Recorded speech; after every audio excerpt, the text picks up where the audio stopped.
Leftist scientists working around the clock have developed powerful new tools for altering reality. In a speech to the Society for the Promulgation of Irrational Hysteria, left-wing physicist Dr. Geraldo von Zippity-Noodle told a gathering of empty chairs he can now confirm that writing a statement 5 times over in all capital letters and posting it on Twitter transforms that statement, no matter how absurd, into the truth. In an experiment that has been reduplicated in multiple peer-reviewed imaginations, scientists posted the words "trans women" or "women" 5 times in all caps on their Twitter feeds, and discovered from that time forth, men who wore dresses not only became real women, but were actually able to conceive and bear children if no one looked too closely. In a transcript of his speech released through UCLA's Office of Collecting Undeserved Paychecks by repeatedly using the word diversity, Dr. von Zippity-Noodle said, quote, "The key to changing reality through repetitive Twitter capitalization, or RTC, is to ensure that no one damages the results by demanding proof or using such phrases as nonsense or applesauce or utter and complete horse manure of the purest ray serene. If people using such words can be banned from Twitter or silenced through intimidation, then the proper reality change can take place undisturbed, or if not, who is there to say?" Unquote. In a related experiment, journalists at CNN, MSNBC, the New York Times, the Washington Post, and all 3 television networks were induced to claim that climate change would destroy life as we know it in 12 years, while simultaneously declaring that if anyone on Fox News denied this fact, they were corrupt racists. The result was a fundamental transformation of reality so that climate change will now, in fact, destroy life as we know it in 12 years or never, whichever comes last. Leftist scientists say they will continue their experiments until reality has been so fundamentally transformed that leftist ideas begin to improve people's lives. Trigger warning, I'm Andrew Klavan, and this is The Andrew Klavan Show. I feel hunky-dunky, life is tickety-boo. Birds are winging, also singing hunky-dunky-doo. Ship-shape, tipsy-topsy, the world is zippity-zing. It's a wonderful day, hurrah, hooray! It makes me want to sing. Oh, hurrah, hooray! Oh, hooray, hurrah! So look, it isn't yet entirely clear what happened to start the FBI investigation into Donald Trump's 2016 campaign. Some say it was a flagrant attempt by the deep state to support one political party and spy on and subvert the lawful efforts of the other party to win office. And other people are lying through their teeth. But seriously, it's important that we do not make the mistake of our friends on the left and get all worked up about Attorney General Barr's investigation into the investigation before the facts come to light. And that's why I think it's reasonable to give a fair hearing to the unholy gang of thieves and turncoats who tried to subvert our constitutional system. If I could just be actually serious for a minute, and apparently I can't, what I'm trying to say is that Robert Mueller has made a statement and James Comey has written an op-ed for the Washington Post where democracy dies in narcissistic self-regard coupled with bias to the point of intellectual corruption. And both former FBI guys have made it clear that they do not like Donald Trump and they think their investigations were absolutely peachy clean and peachy keen and maybe possibly clean as well. And I think we should listen to what they have to say before we make a final decision as to how many of them we can send to prison where they belong. We'll talk about that and consider it in just a minute. But let me talk first about a wonderful new sponsor. And I know it's wonderful because I just love this stuff. Treat yourself to the meal you deserve with DoorDash, because you can get a meal from your favorite restaurant delivered straight to your door with DoorDash. It connects you to all of your favorite restaurants in your city. And ordering is easy. You use the DoorDash app and you choose what you want to eat and your Dasher will bring it right to you wherever you are. And not only will they come from that burger place you love, DoorDash will also get over 310,000 other amazing restaurants. DoorDash connects you with door-to-door delivery in over 3,000 cities and all 50 states. Order from your local go-tos or choose from your favorite chains like Wendy's, Chick-fil-A, and the Cheesecake Factory. Right now, our listeners can get $5 off their first order when you download the DoorDash app and enter promo code Klavan. That's $5 off your first order when you download the DoorDash app from the App Store and enter promo code Klavan. Again, that's promo code Klavan for $5 off your first order from DoorDash. They will come right to your door and say to you, how do you spell Klavan? You got to know when they come. It's Klavan. All right, so as we're coming on the air, and this was just happening, and you know I hate breaking news, but this time it's pretty simple. I pretty much know what I think about it. Robert Mueller came on and made a statement about his investigation. So let's take a look at some of the stuff he said. I want to play cut number 14. This is kind of the bombshell, I guess, from it. He's talking about obstruction of justice charges. We had confidence that the president clearly did not commit a crime, we would have said so. We did not, however, make a determination as to whether the president did commit a crime. The introduction to the volume 2 of our report explains that decision. It explains that under long-standing department policy, a president cannot be charged with a federal crime while he is in office. That is unconstitutional. Even if the charge is kept under seal and hidden from public view, that too is prohibited. The special counsel's office is part of the Department of Justice, and by regulation, it was bound by that department policy. Charging the president with a crime was therefore not an option we could consider. Okay, so now this is a real knockback on Bill Barr, on the Attorney General, who basically has said, first of all, that there was no proof of obstruction of justice. That's what he's talking about. And he also said that Mueller told him in private conversation that what he was not saying was what he just said, that he was not saying that if it hadn't been for the regs from the Department of Justice, he would have charged him. Barr says that Mueller told him this, that was not why he didn't charge him. He just wasn't sure whether there was enough evidence. And in the report, he talks at length about why he wasn't sure whether there was enough evidence, and he discusses the law different. This is really a different story than he told before. And now he's saying it wouldn't have, I mean, this is kind of crummy, really. This is cut number 15. He says it wouldn't be fair to charge the guy if he can't be tried. The opinion says that the Constitution requires a process other than the criminal justice system to formally accuse a sitting president of wrongdoing. And beyond department policy, we were guided by principles of fairness. It would be unfair to potentially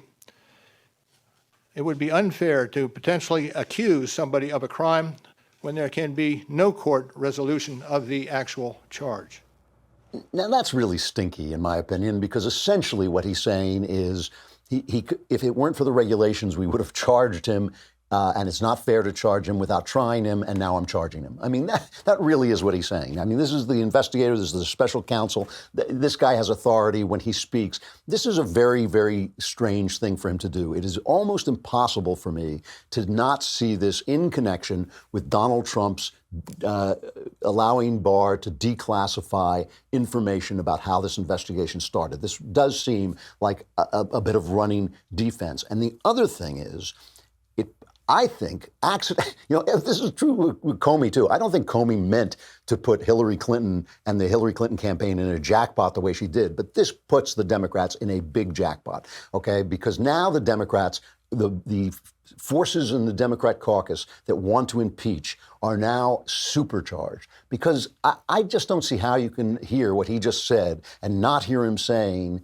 that this was not, the legal process was not supposed to deal with obstruction of justice, but impeachment would be the way to deal with that. I don't figure out how you can not hear him saying that.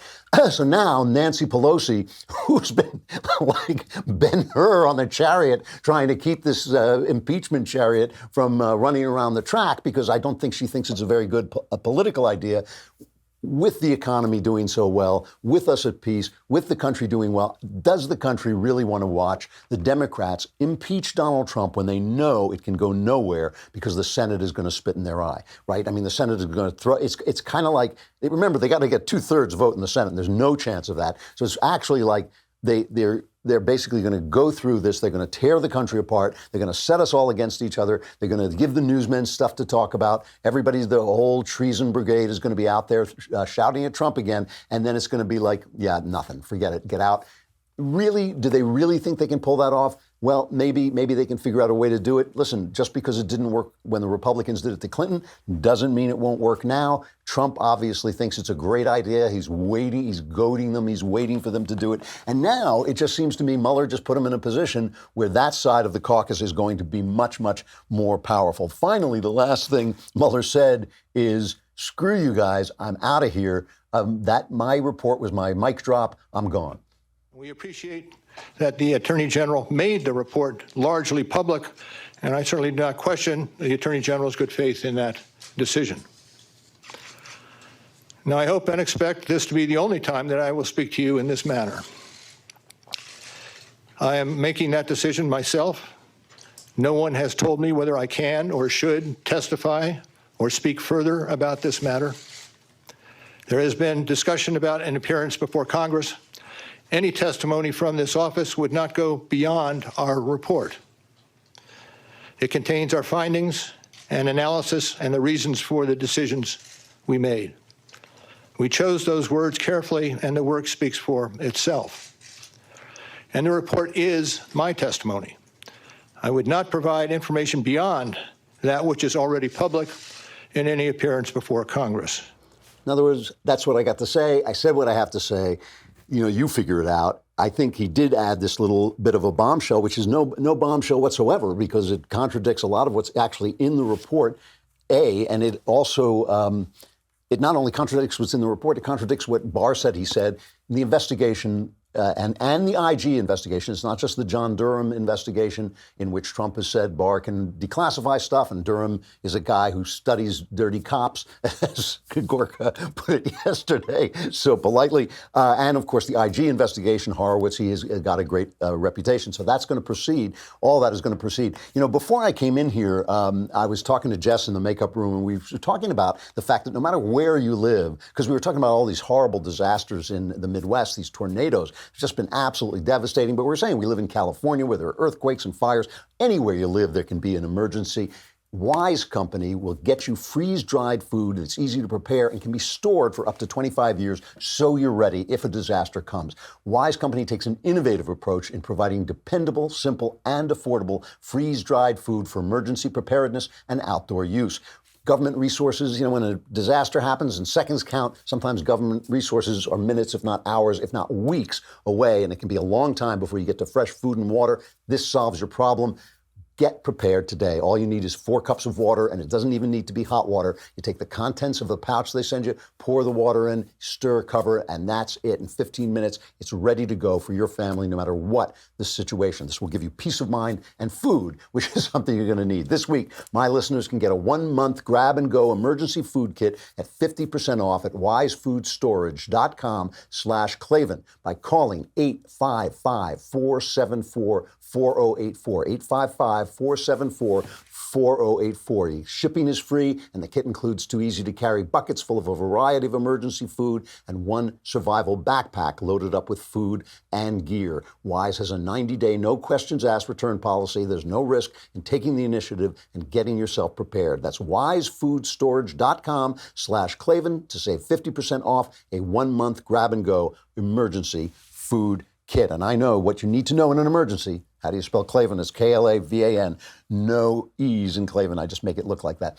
I just make it look like there's E's in it. All right. So anyway, you know, it's hard for me to stop joking about this because it just doesn't really hold water for me. It doesn't hold together. The Mueller report investigate, you know, his job was not to determine whether or not Trump could be charged. That was not his job. His job was to determine whether or not Mueller's job was to determine whether or not Trump should be charged. And he obviously absconded on that job. He didn't do that job. And to just say, oh, well, we weren't going to be able to try him, so it wouldn't be fair, it just doesn't hold together for me. And it does, to me, it puts the Democrats in the jackpot because now the forces of impeachment are all that much stronger, and it doesn't become any better a political idea than it was before.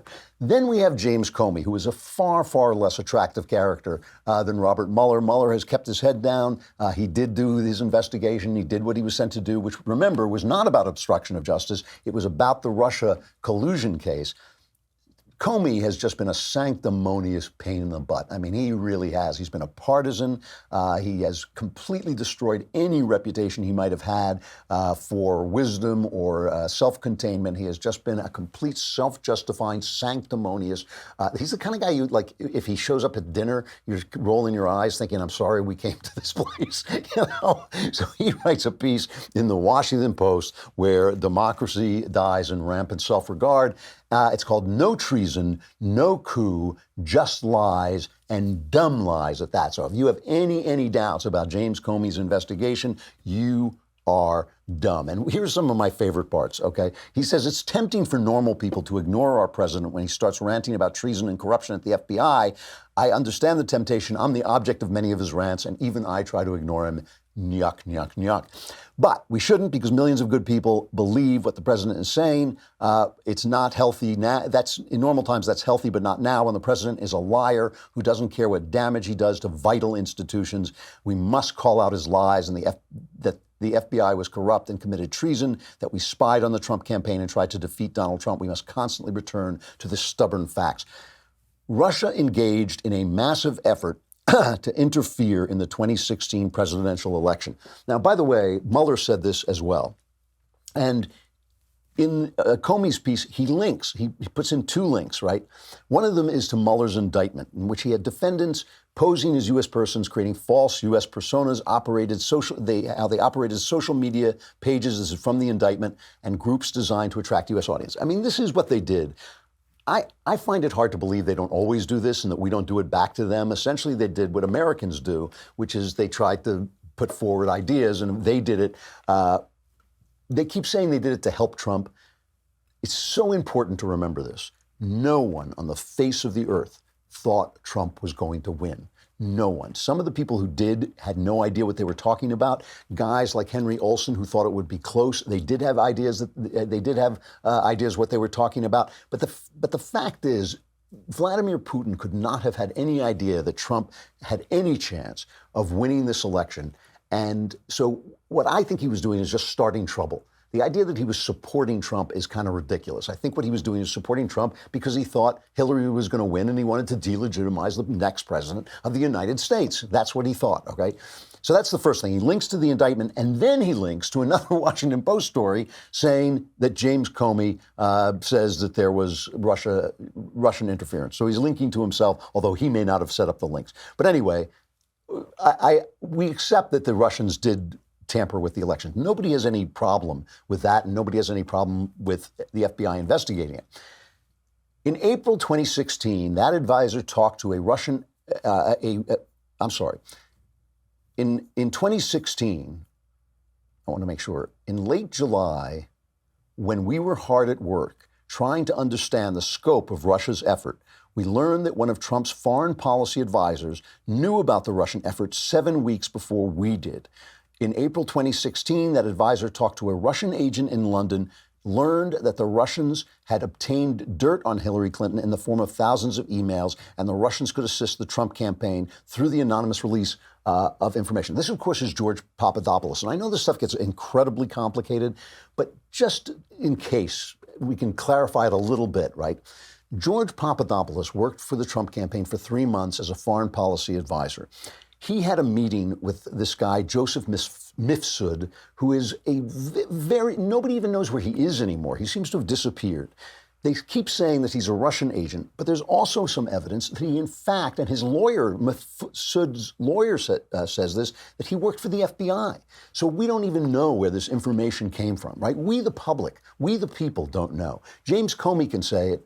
But James Comey has lied before. He says, I don't do weaselly things like leak. Then he came back and said, oh, yeah, I leaked information because I was angry. I got fired. And now I got got a special counsel to attack Trump. Lucky me, right? Papadopoulos, I mean, we know this now from the New York Times as well, has been like this poor, he's been like this guy caught in this government investigation, which included not just people trying to wire his girlfriend, who has now become his wife, according to Papadopoulos. He says they came to her and asked her to wear a wire against him.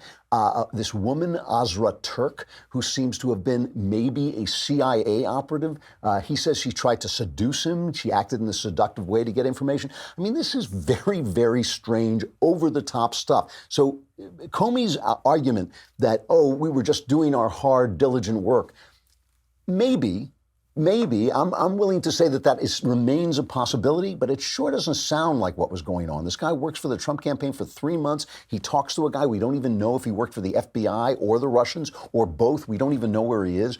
I mean, it needs to be investigated. It should not be that a self-important, sanctimonious buffoon like Comey decides that he is going to wire people to talk to advisors in an opposition campaign. We now know that he's a Democrat. We know that he hates Trump. He supports the Democrats. You know, that can't go uninvestigated. I'm sorry. So now he says, this is really dumb. He says, the first problem with Trump's whole treason narrative, if we were deep state Clinton loyalists bent on stopping him, why did we keep our investigation secret? Well, because they all would have been fired on the spot. It would have been a major scandal, even if the Times tried to bury it the way they do now, even if CNN tried to bury it. If they had said, oh, yeah, we're investigating Trump, people would have hit the roof. That's not a very good excuse, and that doesn't make it dumb to be suspicious. He says, we investigated. We didn't gather information about the campaign strategy. We didn't spy on anyone's campaign. Well, if you're listening in on people's phone calls and you're trying to get people wired, yes, you did. Yes, you did. I mean, that is just not right. Finally, he says, by late October, the investigators thought they had probable cause to get a federal court order to conduct electronic surveillance of a former Trump campaign advisor named Carter Page. And that was the FISA warrant that they used this stupid Steele document about Trump and the hookers in Russia. So again, he leaves out all the stuff that we're suspicious about. Maybe they acted in a justified way. We've got an IG report from a guy who seems pretty trustworthy. We'll see what he says. This guy, John Durham, seems trustworthy. Barr seems trustworthy to me, but Durham has worked for both sides of the aisle. He investigates bent cops. This is what he does. I feel, satisfied that we'll find stuff out. And the idea that Barr can now declassify stuff, which seems to have, listen, let's listen to Kellyanne Conway's response to Comey's op-ed, because I think it's a legitimate hit. Let's listen to what she says. Methinks he doth protest too much. So there sounds like there's panic in the world of Jim Comey. Who cares what he thinks? We said no collusion for 2 years, and they couldn't take us at our word. We had to waste $40 million of taxpayer money, 22 months, 500 witnesses, 2,800 subpoenas, and the list goes on and on, 1.4 million documents to come up with what we said all along, no collusion. I stood here many times and said that as the campaign manager, no collusion. And yet we're just supposed to read Jim Comey in a friendly, favorable news outlet say no corruption. So let's find out. Those who said transparency, facts first, accountability, let's have it now. I can probably come up with $35 million and I got 22 months. How about you guys? Kellyanne, I can wait for 500 you can witnesses. find 17 lawyers. Yeah. Well, and the other thing is, I really resent him saying just good people trying to get to the truth. We already know that Andy McCabe, his number 2, lied. We already know that Jim Comey's a liar and a leaker. We already know that they wrote books that basically are on the fiction list. Yeah, that is the other thing. We do know that Peter Strzok and Linda Page had those, Lisa Page? I can't remember his lover's name. But anyway, we do know these lovers hated Trump, hated the people who voted for Trump, just looked down on them, thought they needed an insurance policy. There's plenty of reasons to do this investigation. And Kellyanne is right. He sounds panicked. He points out that he hurt Hillary's, Comey in the op-ed points out that he hurt Hillary's campaign by going public. But that was just incompetence. And again, nobody thought Trump could win. So he thought he was absolutely in the clear. He did not think, would any of this have gone on? Any of the Russia collusion stuff have gone on if Hillary had won? I don't think so. And the way that Comey handled Hillary's campaign, giving people immunity, saying she needed to have intent to be charged when she didn't. The offhand way he threw that out, and the evidence that we have that he cleared her before he even interviewed her really shows that he treated these two people very, very differently. All I'm saying is there is plenty of reason to investigate. And you know, I think that Sebastian Gorka has a point when he says these guys sound panicked. Listen to John Brennan, the CIA guy, he's been this guy throwing out treason. How is he going to complain that Trump has now thrown it back in his face? Is a very, very serious and outrageous move on the part of Mr. Trump, once again, trampling upon the statutory authorities of the Director of National Intelligence and the heads of the independent intelligence agencies. And I know that my former colleagues in the intelligence agencies are looking upon this with great concern and worry. Again, I implore Dan Coates, Gina Haspel, and others to stand up to this, I think, unprecedented act on the part of Mr. Trump. But I am deeply, deeply concerned about what is going on right now. So he's calling for a cover-up. He's calling for Gina Haspel at the CIA not to declassify, to defy A.G. Barr when he tries to declassify things. And they've sent out this entire meme that somehow Barr, who worked for the CIA at the beginning of his career, that somehow he's going to expose CIA assets and risk their lives. And that's absurd as well. That's just an absurd story that they're telling. All I'm saying here is, look, there is plenty of reason to be suspicious. Yesterday, I played that cut from the Cold War thriller, 3 Days of the Condor, in which, and this was a big meme in these movies in the 70s and 80s, where the CIA was guilty of malfeasance. Maybe the FBI was guilty of malfeasance. They certainly never loved J. Edgar Hoover and the stuff he did against Martin Luther King and the Black Panthers. You know, and this was the idea that the press were the heroic people who were going to expose malfeasance in our government.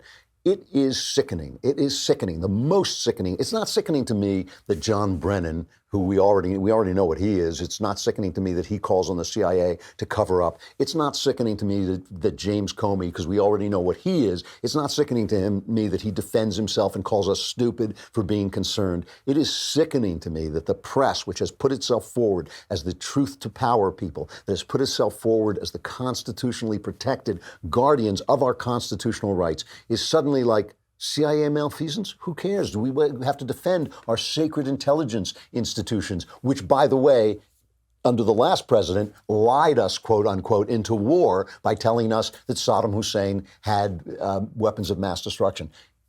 It is really bad. It is the greatest danger to our Constitution right now. Not that cops sometimes do the wrong thing, not that the feds sometimes do the wrong thing, not that the CIA spies on private citizens.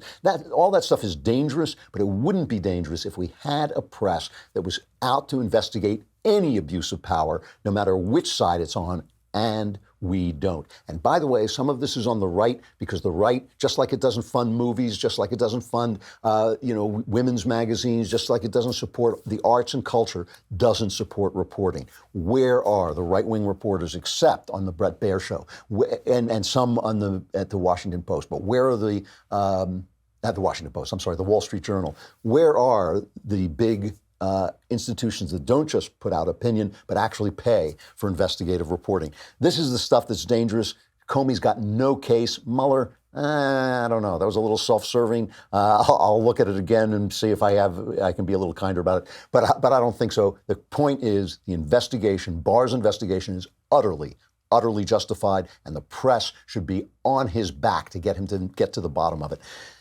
The mailbag is coming up.